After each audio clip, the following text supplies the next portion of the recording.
Omwana ono nga wa myaka 4 ajiddwa mu nnyumba eno nga taliko yadde kisago. Ye taata we ne baganda babalala 2 bafiiriddewo, so nga ate abalala 2 baddusiddwa mu ddwaliro ekkulu ery'Essoloti n'ebisago oluvannyuma lw'abatemu okubakasuka mu bbomu nga beebase ekiro. Kigambibwa nti abatemu bazze ekiro ne bakonkona ennyaddu kati omugenzi, wabula bwe yagaanye okuggulawo olubbo kwe kuyisa bbomu mu kamooli ne bagisuula mu nju.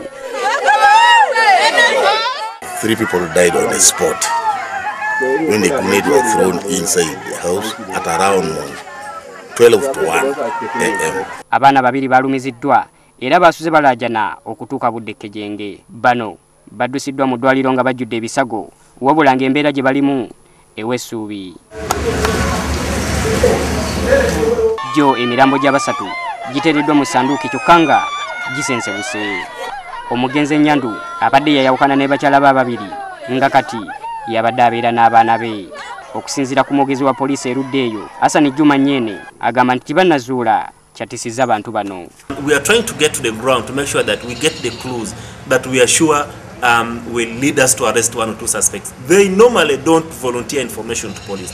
Kyokka ekitundu kino kimanyiddwa nnyo okubeeramu enkayana ku ttaka eziviiriddeko abantu okufa.